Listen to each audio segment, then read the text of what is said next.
Allez, bienvenue dans cette nouvelle vidéo où je me trouve aujourd'hui à Malaga avec Maud.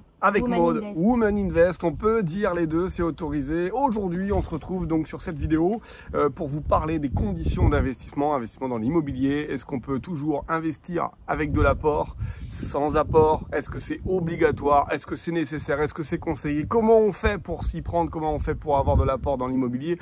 On va regarder ça ensemble, on va débattre autour de ce sujet avant tout, si ce n'est pas déjà fait. Eh bien, il faut s'abonner à la chaîne. Il faut s'abonner à la chaîne. Si vous voulez recevoir un maximum de conseils, on s'abonne, on active les notifications, on met un pouce vers le haut en prévision de façon à ce que vous puissiez avoir un maximum et enfin passer à l'action.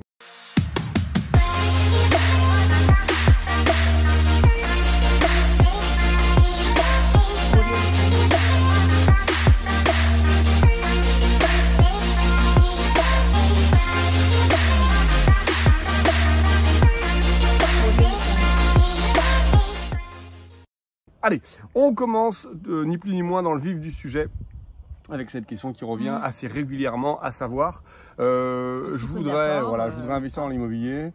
Je suis sûr que les banques vont me demander de l'apport, je suis sûr qu'elles vont me demander beaucoup d'argent. Comment je fais? Première question que j'ai envie de poser, est-ce que c'est obligatoire de mettre de l'apport? On différencie bien si c'est le premier bien, deuxième, troisième, si je suis débutant, si je suis confirmé, ou est-ce que je peux investir sans apport? Alors, mettre de l'apport, bien évidemment, quand on fait de l'investissement immobilier locatif, on va essayer d'en mettre le moins possible. Ça, c'est évident, puisqu'il n'y a pas forcément grand intérêt à mettre de l'apport. Donc, je pense qu'au préalable, c'est déjà d'avoir une gestion de trésorerie, un fonctionnement de compte assaini, de façon à pouvoir se donner le maximum de chances lorsque la demande d'investissement se présentera. Quand vous allez venir avec votre dossier, donc il sera en béton et la gestion de trésor fera partie de ce dossier en béton.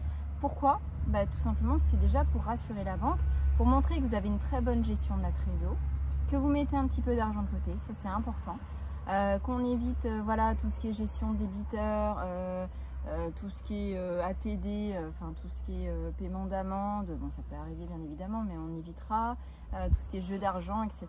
pour pouvoir obtenir ce financement en minimisant l'apport, voire en n'en mettant pas. Quand on a démarré, on n'a pas mis d'apport, clairement. Maintenant, attention aussi, à l'heure actuelle, c'est vrai qu'on est dans un contexte qui fait que ça peut... ou du moins, les conditions peuvent être amenées à changer. Ils sont un peu plus serrés. Voilà, mais ce n'est pas la première fois où les conditions se sont durcies.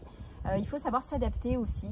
Donc, quand on investit dans l'immobilier, c'est pas d'arriver avec plein de prêts conso, plein de réserves, etc. Et puis, il faut parfois accepter le jeu.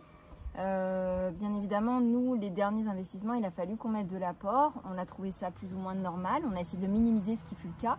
Mais on a joué le jeu, c'était donnant-donnant. La situation de chacun fait qu'à un moment, peut-être qu'avec une, deux, trois banques, pareil, on va vous demander de l'apport. Et c'est pas grave, vous continuez à démarcher puisqu'il suffit de tomber sur une qui vous donnera des conditions d'obtention du financement qui seront différentes. Alors peut-être sans apport, mais avec une durée moindre, ou alors avec un peu d'apport, mais une durée plus longue. Donc après, on étudiera finalement qu'est-ce qui est le plus avantageux dans le temps, et d'autant plus quand on recherche finalement obtenir davantage de cash flow. Ok, alors si je résume bien, j'ai envie d'investir, c'est mon premier bien. Je vais à la banque, j'ai pas d'apport, j'ai pas d'argent de côté. Toi, tu me conseilles finalement d'attendre. Peut-être ça me laisse le temps de trouver un bien, le négocier, ça met 3 mois, 4 mois, 5 mois, d'attendre et de prendre de mon salaire une partie, peut-être 20%, 30%, la mettre de côté de façon à dire à la banque plus que l'argent que je vais mettre de côté, mais j'ai une philosophie de mettre de l'argent de côté. Je suis un gestionnaire et non un dépensier. Donc faites-moi confiance parce que vous avez vu comment je gère l'argent. Je vais gérer de la même manière mon parc immobilier. C'est plus une idée et un comportement qu'il faut vendre à la banque finalement plutôt que 1000, 2000, 3000, 4000 euros d'argent parce qu'on sait très bien qu'en 12 mois, si on avait jusque maintenant pas réussi à mettre de côté, on ne va pas mettre 40 000 euros de côté. Ah non, mais ça montrera que voilà, il y a un certain en fait, souhait de pouvoir justement mettre de l'argent de côté, d'avoir une certaine gestion de trésor. Et sincèrement, enfin, je pense, quoi qu'il arrive, que d'avoir un peu d'argent de côté, même pour soi-même, c'est rassurant. Quand on investit dans l'immobilier, il y a aussi des aléas. Faut cesser de penser que tout va toujours très bien. Et ça, je pense qu'on le dit suffisamment. Et qu'il faut pouvoir subvenir à ces aléas.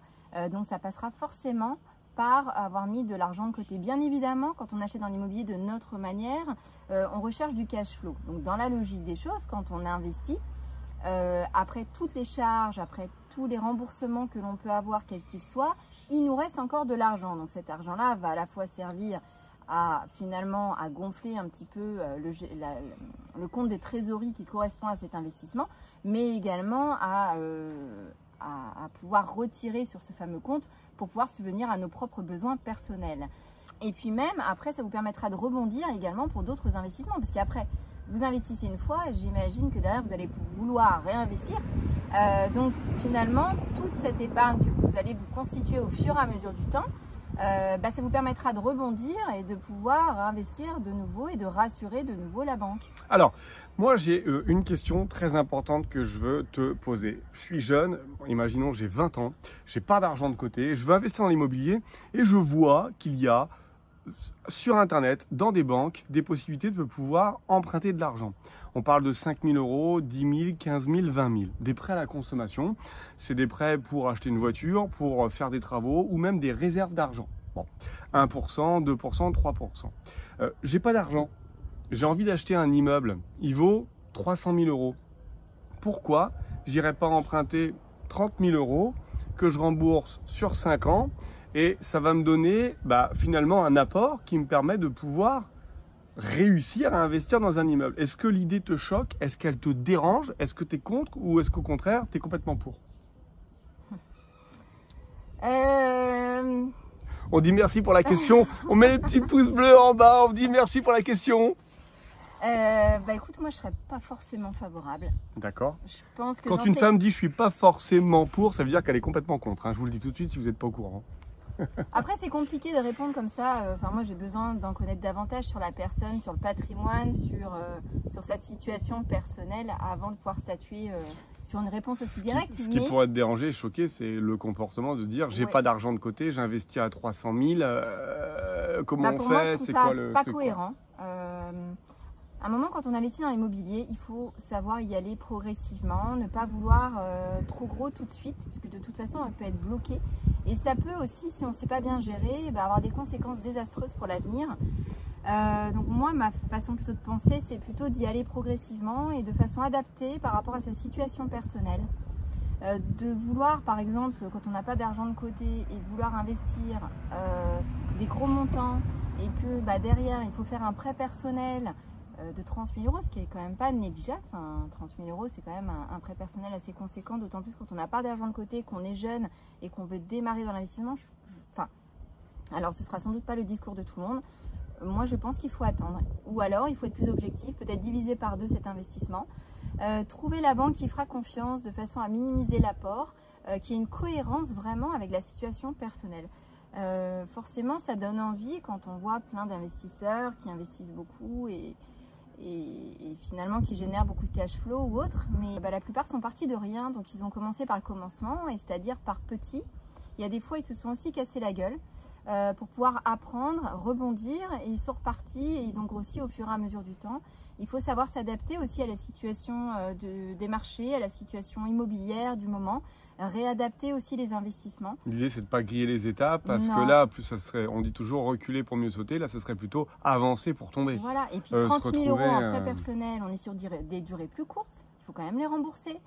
À moins de trouver un investissement de dingue avec un cash flow de dingue, quand bien même, pour moi, je trouve que non. Il vaut mieux attendre plutôt que d'aller trop vite, d'y aller progressivement, s'informer, se former, regarder ce qu'il y a sur le marché, toujours continuer les recherches et puis petit à petit, la personne, elle y arrivera. L'idée de se faire prêter de l'argent par un parent, par un ami, par un proche pour pouvoir avoir un apport et investir, c'est pour toi aussi déconseillé dans le sens où on n'a pas su faire l'argent jusque maintenant, donc c'est trop dangereux, ou c'est plus crédible par rapport à ce que tu peux imaginer? Après, il peut aussi y avoir des donations des parents ou autre. C'est un souhait que les parents souhaitent faire. Bon, bref, une volonté en tout cas des parents d'aider finalement leur enfant, auquel cas... À démarrer, ou ça met le pied à l'étrier, quoi. Là, ça ne me dérange pas, c'est fait dans les règles. Bon, aider un enfant pour investir ou aider à lui ou pour tout autre projet, non, ça ne me dérangera pas. Un ami, il faut faire attention, puisque si un ami aide, il faut aussi le rembourser. Bon, après, ça arrive d'avoir des personnes aussi qui font les prêts familiaux. Là, ça se fait auprès d'un notaire. Enfin, voilà, il y a des choses qui se mettent en place. Mais là, c'est un arrangement dans la famille, donc ça, c'est encore différent.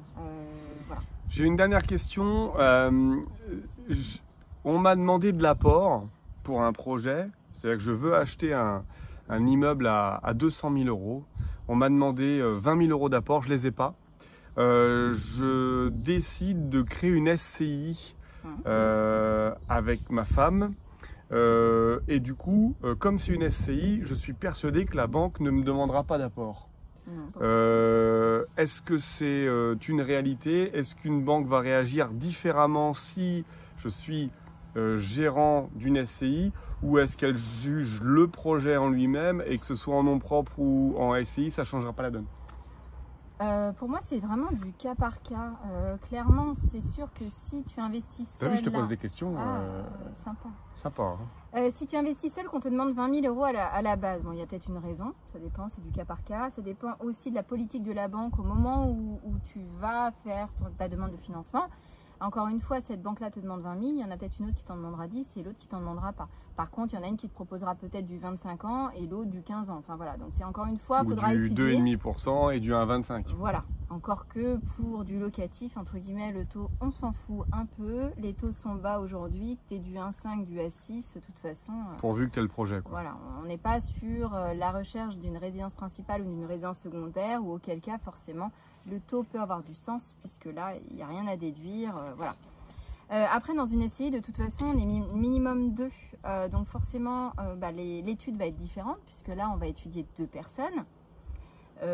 Logiquement, si on estime qu'on part sur du 50-50 à peu près, donc l'étude va être complètement différente. Donc te dire là, si on te demandera la même chose ou pas, c'est pareil, ça dépendra de la politique de la banque, ça dépendra du dossier en lui-même. Là, on ne parle plus du même dossier. Tout à l'heure, on parle d'un dossier, je suis seule, j'investis 200 000, on demande 20 000, pour une raison X ou Y d'ailleurs. Et après, on te dit, bon bah voilà, où tu arrives avec un projet, 200 000, même projet, il y a monsieur, madame, donc ça veut dire normalement un salaire supplémentaire, peut-être des données complémentaires, peut-être que madame arrive où elle a 100 000 euros d'épargne, etc.